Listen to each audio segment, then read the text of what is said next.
Hi, this is a short tutorial video on how to use the dashboard report for the Change Compass. Now, to access the dashboard report, we simply go to Reports and click Dashboard. Now, once we're in the dashboard report, we could see that there are actually quite a few different graphs. We'll go through each of these. On the top left-hand corner, you see that there's a table that's called the top 3 sub-business units with the most impact. So this is where we actually can see which part of the business that has the most impact. On the right-hand side, we've got the impact level. This is probably one of the most used graphs, and this is where it shows different magnitude or quantum of change added up together week by week throughout the year. On the bottom left-hand corner, we have a graph called the top 3 initiatives with the most impact. Next to it, we've got the stakeholders' impact in terms of the size of the impacts across different stakeholder groups throughout the year as well. And on the bottom, we've got a table called Benefit Health. So we'll talk a little bit more about this later on, but it lists key initiatives and the respective benefit values attached to each of those, and the benefit health within each of those initiatives as well. So let's go through each of these. Now, at the top, you could see that there's a filtering tool to enable you to select different filters. For example, you just want to see a part of the business. For example, just the corporate affairs part of the business, or a subdivision within corporate affairs, for example, corporate secretary, etc. And then be able to actually filter on that. But in terms of our demo, we're not going to do any filtering. So we go back to just showing all data. Now, let's go ahead and go through how we would actually interpret each of these. Now, going back to the top 3 subdivisions or sub-business units with the most impact. So here we could see that marketing has the most impact, followed by retail business, followed by human resources or HR. Now, what this is telling us is marketing has the most impact when you actually add up all the different change impacts across the board, followed by retail, followed by HR. And the numerics indicate the magnitude or the quantum of the differences comparatively. Now, if you took each of these numbers separately, they probably wouldn't have a lot of meaning. How we came with these values is simply by assigning the weighting to the magnitude of initiatives across the board for a part of the business. And so what we see here is comparative representations of the magnitude of change impact for each of these businesses. So then how you would interpret this would be marketing is going through the most amount of change. So how might we better assist marketing with going through that process?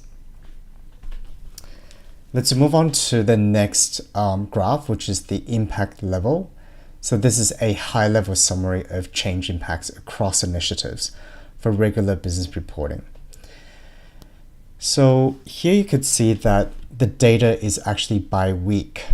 So there are 4 weeks to each month, and it starts from November, December, January, all the way through to the end of the year. So this is a rolling graph, which means that this would actually keep migrating to the next month as the months go by. So it's always showing the previous 2 months as well as the forward months for the rest of the year. Now, each of these bars, which again shows the quantum or the magnitude of the change impacts across all initiatives for that week, that goes up and down throughout each week and throughout each of the months. Now, we also have two other data points that could be utilized as well. First one is called loading level. So loading level is when you've had a bit of experience and a bit of data when it comes to understanding how the business is coping with the different amounts of change throughout time. And with that experience and the data from the change compass, you're able to make a decision around what is the point above which the business is not able to handle the change because simply too much. So how would you actually, determine that level? You would determine that level based on working closely with the business to understand what has been forecasted in terms of level of change and what the business themselves have actually experienced. So for example, here back in November, we saw that this was the amount of change. Now, working with a business, are we finding that there was too much for them to handle, or was it okay? What was some of the feedback from the front line, from the stakeholder groups? And so using some of the anecdotal feedback data, operational data, and looking at the different levels of impact, that's when we're actually making concerted decision on the rough level above which it may be too much for the business to handle. So here we could actually see that these 2 weeks would be considered risks because we already know from experience that this is the level above which there is too much change for the business to handle, and these 2 weeks actually go above that level. So then what we might do is we could actually look at the data to decide which initiatives we may want to push back, resequence, or we basically prioritize certain interests over others so that we're not having negative impact on the business or on the operations. So that's this red line. Now you see a dip here, and basically you could also use this line when there's certain periods throughout the year whereby you could anticipate that there would be lower loading level or tolerance level for the business to accept changes. It could be end of the year, end of the financial year, or peak customer volume periods whereby the business simply isn't able to handle a lot of change. So you could even drop the loading level in half as appropriate. Now, the purple data point here is resource data. So this is particularly useful when you have parts of the business that are very sensitive to change and to resourcing. So for example, the call center. It could be that this is a resourcing graph for a particular call center, and we see the up and downs of resourcing levels. And what we've done here is to map that over the up and downs of the quantum or the magnitude of change impacts throughout the year, so that we're able to see the relationship of resourcing versus change impacts. So here, between December and January, we see that, resourcing levels going down for a number of weeks, and we see a fairly high level of change impact. So what that means to us is there could be a risk that we may not have sufficient frontline resources within the call center to actually digest and go through the changes as well as to serve the customer. So this needs risk mitigation and discussions to resolve this. So this is basically how we would use this part of the data. Now, some of you may wonder, again, what do the numbers mean? How we determine the numbers is, again, a factor of two things. Number one, a weighting that we put on the level of change. So when you input the data, there's 5 different levels. Now, each level would have a different weighting when it comes to change magnitude. Of course, 5, the highest, having the most weighting in terms of the magnitude of change, 1 having the least. The other weighting we put on is time. For example, certain change impacts would only affect 1 day of that week, whilst another would affect 7 days of that particular week. So they would have different weightings. So then that's how you get a numerical representation of the graphs here. And again, the purpose is for the user to use this for planning purposes and to really look at the differences and the up and downs of change impacts throughout the year and really think through and look at what does that mean for us in terms of planning for the business, whether it's looking at resourcing levels, looking at risks when it comes to benefit realization, implementation, and the risk when it comes to the business's capability to handle the amount of change or the types of changes we're talking about. Now, let's go through the next 2 graphs. This one is about the top 3 initiatives with the most impact, fairly straightforward. So obviously, Improve Our Website project or initiative has the highest impact overall.